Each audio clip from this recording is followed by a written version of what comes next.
All right, guys. Today we are gonna be reacting to "Woman Leave Two Marriages" by 32 and instantly regrets it. Jump in.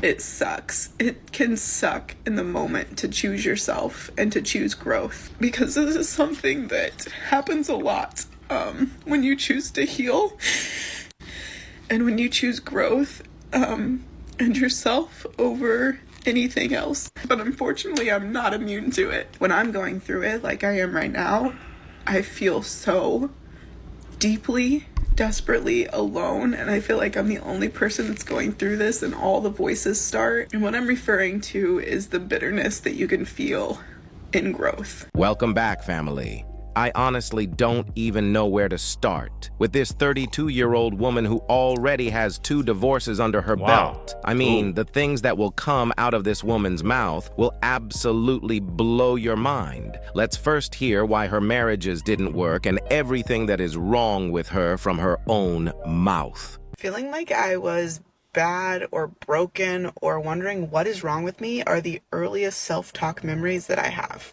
And it's only in the last couple of years that I've realized that that may not be normal. I have vivid memories of writing in my journal everything that was wrong with me. My childhood was full of trauma, drama, abuse, just general terribleness, combined with the fact that now I know that I had ADHD, and I didn't find that out until I was 30. So I spent years masking and trying to show up to hide all the shame, blame, and guilt that I felt. I would just work harder in front of people and then just tear myself down harder when people weren't looking. And I thought I was like holding all the pieces together until my life imploded and I was handed my second set of divorce papers when I had a very small child. So now I'm a single toddler mom with 2 divorces under her belt, left here thinking like, what do I do now? Because everything that I had tried, all the coping mechanisms, trying to find the right one, going to therapy, being a yoga teacher, doing Reiki, like none of that stuff kept the train from running into the wall. Until I found the emotion code, and that was the missing link that put everything together for me. A way to work with energy and unlock trauma in the body. God. Because I didn't realize that trying to run. Here we go again with this witch stuff, the wizardry and the witching and the my God, man. Notice that everything has to do with HGSD. Anything has to do with everything outside, but never, guys, never with accountability. I might mess it up. I might mess it up, but they don't say that. They don't, guys. Accountability, it is the kryptonite indeed. From my emotional baggage wasn't going to work, and that even though I tried to ignore it, it was still going to sabotage me, and boy did it ever. But I thought that I had dealt with all my stuff or knew about all my stuff, and I didn't, because the body remembers so much more than we remember. I guess so. So Using the emotion code allowed me to identify the parts of me and the trauma that was still locked inside my body that was causing me to self-sabotage. So it's trauma. So see, pay attention to the language, guys. The language is very important because it does give you a context of where the mindset is. The trauma, ADHD, or fighting, all this stuff. It's just to cope with the reality that it is still your fault. It is still your fault. And this is where the arguments of the 19th Amendment comes into play. Right here, guys, right here. This is it. When you start thinking about the long term, this is it. If you don't have if your society or a large group of people are not willing to take accountability even for the simple things, how can they be even responsible to even have the most important right, which is the right to vote? I'm just asking the question, guys. I'm just asking the question. Yucky feelings and behaviors. I'm just now, a crazy by guy. Working on it and releasing it, I'm finally able to step into that life that I really want and feel safe in my body and feel secure in my life without just waiting for the other shoe to drop or feeling like I'm just a terrible human being. This woman is lying about her past trauma to get sympathy like most of them do. She didn't have any significant childhood trauma in her life, and I will prove it to you in this next clip. Pay attention to how she is going to describe her upbringing. Tell me your life story in 1 sentence. Go. No one was more surprised than I when the good girl raised at the height of purity culture ends up being a twice divorced single mom by age 32. Yes, she is your typical rebellious girl that comes from a good family. What she calls trauma is actually the family rules to follow. The only reason she is painting herself as the victim is to convince other women to follow her because she wants to be a life coach. This sounds like you. I'd love to help. I'm an emotion code practitioner and I help women release trauma from their bodies. All starts with a free consult call that you can schedule at the link in my bio. I mean, how can you be a life coach when you are struggling to get out of bed by yourself? I am pretty sure that her laziness Only is one of the women can main do that, reason bro. both her marriages didn't. Remember the one that we reacted that she wanted to be a consultant or coach for people to just break their marriages if they were not happy. Oh man, that was a doozy. That one was a doozy. Now, before the sweet tears, My God. we will watch one more clip that will demonstrate to you how she will try to justify her jealousy and past mistakes during her marriage, instead of taking full responsibility of her actions by using her newly discovered book, The Emotion Code. I apologize in advance for all the nonsense that will come out of this woman's mouth, but it is important for you to listen to it, because that is the type of you are going to hear when you agreed to go with your woman to therapy. I mean, the knowledge is good, but the way these women twist this knowledge to fit their narrative is amazing. Let's watch. I just left Mass with my ex-husband and my baby, and I feel super triggered. My name's Jessie. I'm a divorced single mom and emotion code practitioner. Spent the last 18 months healing my emotional trauma. Still have moments like this.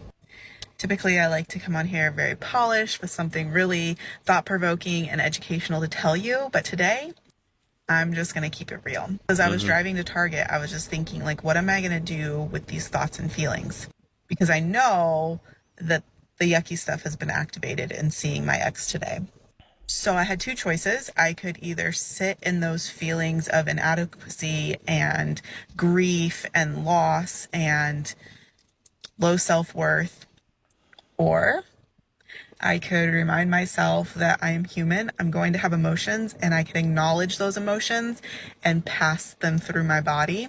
And for the ones that I'm just not sure of, like, what is this feeling? It's a yucky feeling, but I just don't know what it is. So I can use the emotion code to help me figure out, like, what is this feeling I'm feeling? So let's do that right now. So I'm going to use muscle testing to ask my body, what is this yucky feeling that's sitting inside my heart right now? Is it in column A? No. Is it B? Yes. Is it even? No. Is it an odd row? Yes. Is it B1? No. B3, B31, B32, B33. Let's go see what B33 is. Okay, so looking at the chart, we see that it's bringing up grief. Today I'm being triggered, and grief is what my body is experiencing right now. I'm going to use the Reiki and emotion code release to swipe over the governing meridian. I can feel a little bit emotional as that left, but I did feel like I could breathe a little bit better. And so that tells me that that energy is moving, and you just have to acknowledge that emotion and let it pass through you to fully process it. During trauma, you don't get to fully process it, and so it gets stopped and it gets stuck in the body. So now that I have an idea of what emotionally is going on, I'm going to work on my thoughts. So I could sit there and be like, wow, Jessie, you really effed up. Like, look at the life that you could have had. Or I can remember that there's a reason that relationship did not work out. And I'm going to leverage the mistakes in my past to optimize the future that I want. And I'm going to knock this day out of the park. And I'm going to go do something that feels good. And right now, that's to walk around Target with a coffee. Enough of this nonsense. Now it's time for some more regrets and sweet tears. The only thing that you was missing was a little, the little hat to go like this all the way to the back, and the little long, her nose would be a little long, and the little teeth just missing. Some witchcraft stuff, man. These people have no idea what the hell they're talking about. They just pick up some words that sound kind of smart, I guess, and just put it all together, and somehow they create a soup of knowledge, I guess. Tears of loneliness. Today's video is going to be much different than my usual stuff for you. Typically, I like to teach from my scars and not my open, festering wounds, but this one's a little different because this is something that happens a lot. when you choose to heal and when you choose growth and yourself over anything else. And I know that my clients go through this. I see them go through this, and it felt really important for you to know that I go through it too.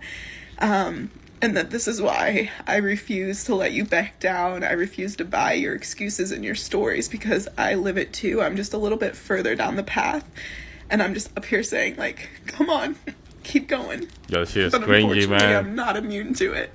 And what I'm referring to is the bitterness that you can feel in growth.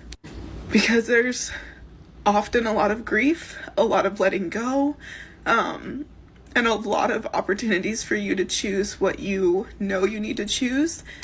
But now that You're just crying because you're making bad decisions. You are the one making bad decisions. I mean, currently, you have 2 divorces, so I think you have to look at yourself in the mirror and figure out whether or not the solution to those problems right there in front of your face. Just say what's wrong. That I can promise you that will fix at least 75% of your problems. It will fix it. There's no way. You cannot fix a problem if you can identify it. You know there's a problem, but then instead of looking at the problem, you say, okay, there might be a problem here, but somehow I'm going to look over here to look for a solution of the problem. But at the same time, tackling the problem that is over there, but this problem is not over there. It's right here. that you're on the path of healing, I don't know, guys. you are choosing to listen to that voice instead of just ignoring it or rebelling against it. And I have spent the better part of my life rebelling against it and choosing to deny myself in the hopes I don't know of what the hell she's talking about. feeling worthy and feeling love and feeling safe. And it always backfires on you.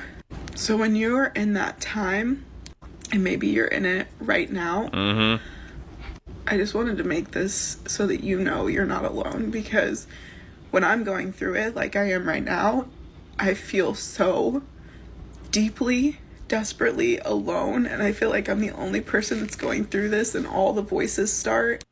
And I wish that I would scroll across a video like this where it just says, it sucks. It can suck in the moment to choose yourself and to choose growth. But if you're doing it for a reason, and now is not the time to back down from it. Even though it feels really tempting to just say, fine, this is enough. Like, look at all the work I've done. I'm good here. Because that's really what I want to do in this moment, is I just want to say, nope, enough is enough. Like, we're good here. Like, look at all that I've done. This should be enough. But deep down, you and I both know that it's not. So if you're in a place of feeling bitter or angry or frustrated that you have to do so much work to heal and to grow, and it just feels like you keep getting knocked down, no matter how much you try, it just keeps getting harder and you're just sick of it, I'm not going to tell you to be strong. I'm not going to tell you that there's an amazing, transformed, amazing version of you on the other side of this, because honestly, I don't want to hear that right now, so you probably don't either. So just for today, all I'm going to say is, I see you. Most women don't really believe that they were at fault God, that at was any cringy. point in their lives. They always believe that they are the victim. That is why they always go full circle to crying in their emotions, thinking that they are making any progress. The first step of growth is to recognize your mistakes and flaws and You start have to, working guys. on them with absolutely no excuses. I definitely don't see this attitude in most women. So fellas, stay far away. Yeah, and it's a difficult trait. Don't get me wrong, but it's the easiest to just get through problems, guys. Just to look at yourself in the mirror, and there is a problem that you think you can't handle it. If you didn't ask for the problem, let's put it that way, and life just give it to you. Believe me, God will never give you problems that you are not ready to handle. So, but let me know what you guys think. I will see you in the next one, guys.